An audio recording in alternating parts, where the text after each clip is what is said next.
Hey folks, it's Professor Schossler. I want to talk to you about the Week 9 assignment called the Change Paper. I know my screen looks a little different than yours, but I wanted to walk you through what that change paper should look like. And remember, I will absolutely send out a sample paper, and I strongly encourage you to look at it, use it as your own if you like, save it, put your own name on it, type right into it, because it'll give you the headings, it'll put it in APA format for you. But if you don't want to do that, then at least look at it so that you see how APA 7th edition APA format should be set up.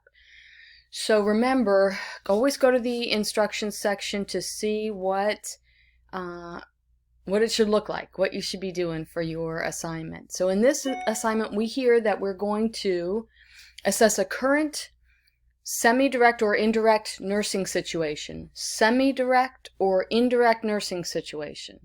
Those are kind of important keywords. So this should mean not bedside care, because and you understand the reason for that is that you're in the leadership class. So you want to talk about something that's not directly patient care, because you've moved past that when you're thinking leadership. And so you should be thinking charge nurse. It affects charge nursing. It affects somehow managing the staff, like precepting or mentoring, or and I will give you a few additional suggestions in the body of the sample paper. So again, not direct hands-on patient care, but semi-direct or indirect nursing situation that is in need of change. Remember that whatever you use, you're going to have to find research to support the change that you're talking about. So it can't be some obscure thing like we want to implement the use of some fancy scheduling system at our facility, but there would have to be research on that scheduling system. So you want to be sure to choose something where there's evidence and research to support it. When we're talking research, we're talking about qualitative, quantitative, mixed methods. We're talking about actual researchers who have done research studies that show the effects of implementing something in their own research. That's primary research, and your rubric says you need primary research.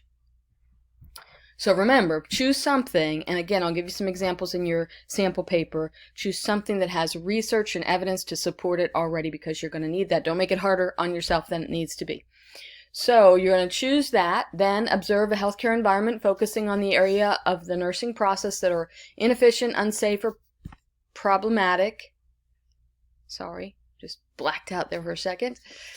And then diagnose the problem and choose a nursing change theory. So when we say diagnose the problem, we're not talking about the diagnosis of the patient. We're talking about the diagnosis of the problem of the indirect nursing situation you're thinking about. So if my problem is that too many new graduate nurses are leaving nursing or quitting their jobs within the first year because they don't have a strong preceptor, then that's the problem I'm trying to diagnose. You're going to diagnose the problem in that way, figure out what the situation is, what the problem is, and then choose a nursing change theory that suits the change you want to make. Nursing change theory. There's a bunch of change theories that you could use.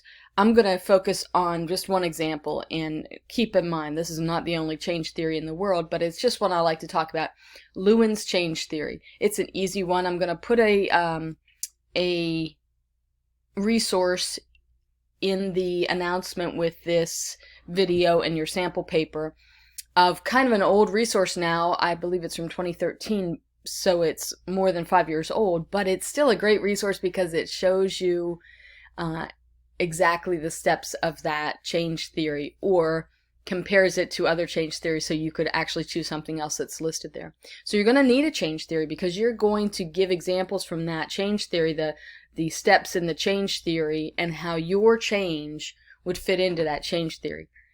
For example, Lewin's change theory uses 3 phases, and you would walk the reader through those 3 phases with your change. So say that example that I was talking about of graduate nurses quitting within their first year is my problem, and the change that I want to implement is a preceptor program or mentor program that's based on evidence, then the implementation of that change, the implementation of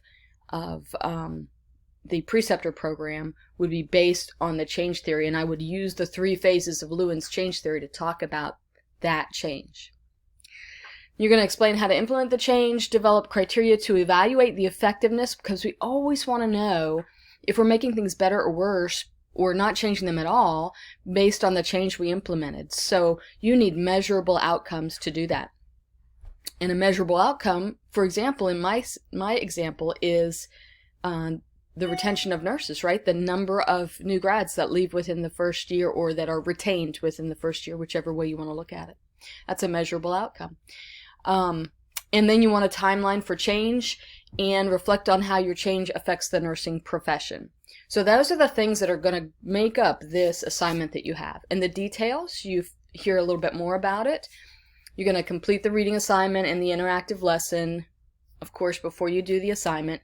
Assess a current semi-direct or indirect nursing situation that is in need of change. Observe your healthcare environment, diagnose the problem, and choose a nursing change theory. Propose a detailed plan based on your chosen change theory, explaining how to implement the change, and develop criteria to evaluate the effectiveness. Reflect on how your change affects the nursing profession. Those are all the details we talked about already in that first paragraph. You're going to write a 3 to 5 page paper that addresses those things. It should include primary sources. Remember, primary sources are written by, if you're talking primary research, it's written by the authors that conducted the research. So we're not talking about a literature review where you go out and find, where the authors go out and find evidence in research studies that were done by other people. Primary sources are the people that did the work themselves writing about it. You need at least 2 peer-reviewed nursing journal articles. Citations should be in your own words and not direct quotes. So remember, we're going to use in-text citations and references, and your in-text citations should be, remember, the in-text citation is the way of, in the body of the paper, showing where that work came from. If it's not your own words, if it's not your own thoughts, excuse me. We don't want you to use quotes, though. It shouldn't be quote after quote. You might use one quote, but for the most part, it's your words summarizing what you learned from those authors that you read. So the citation is next to your own words telling what either you summarize from the article or paraphrase from the article that you read. Title page. This document says running head, but remember, in this particular case, I won't hold you responsible for writing or not running a running head, because 7th edition APA format says we do not use a running head. And this set of instructions hasn't been updated to include that information. So running head is not part of 7th edition APA format for student level papers. So because it's in the instructions, and you might not hear my words saying this, you won't lose credit or gain credit for not including a running head. You can have it if you want it.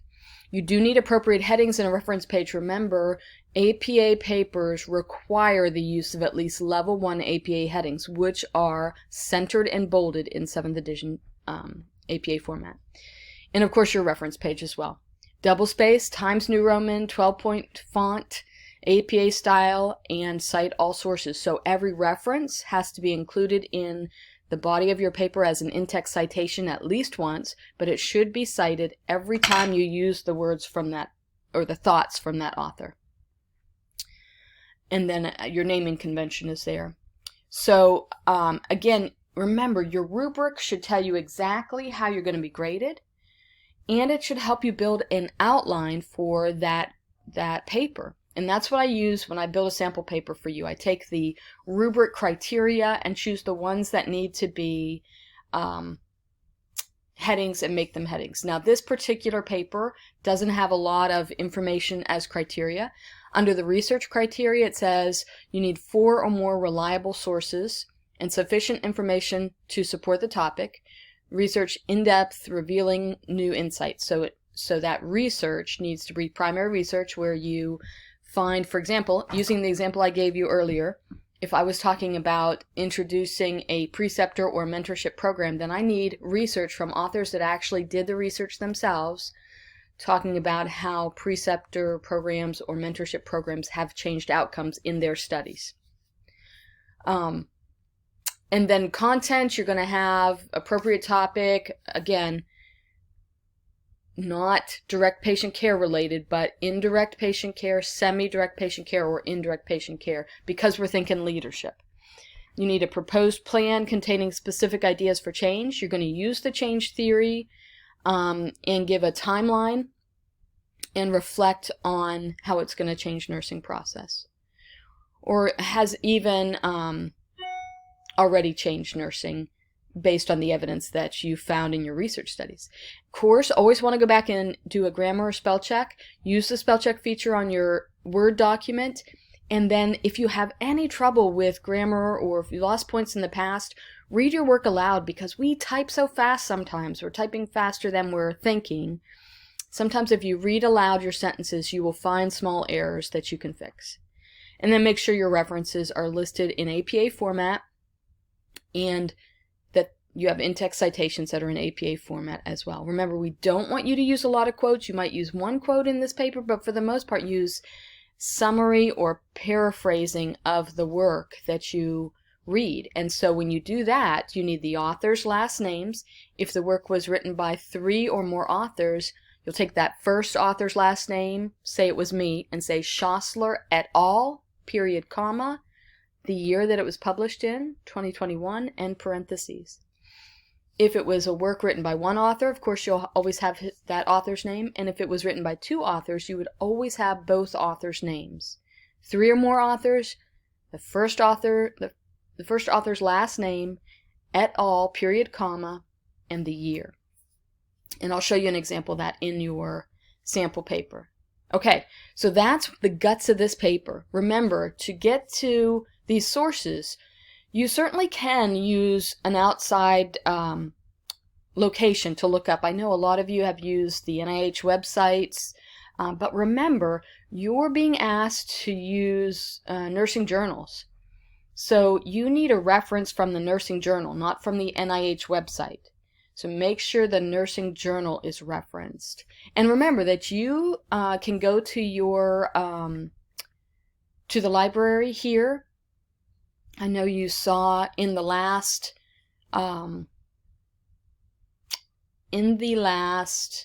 video for week 7 assignment, you saw me go into the online library resources. It's under student resources for you.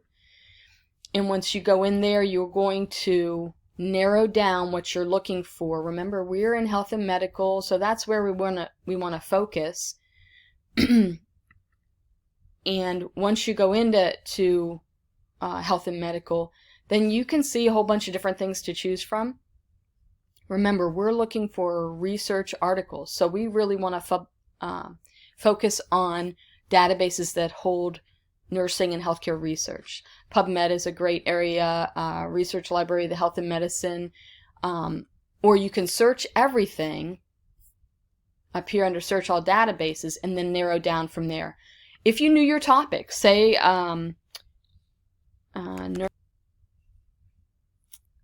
loves to pause me when I hit the right combination of numbers. Say nursing preceptor research, and I chose that as what I want to implement, then I can specifically search for research on that topic.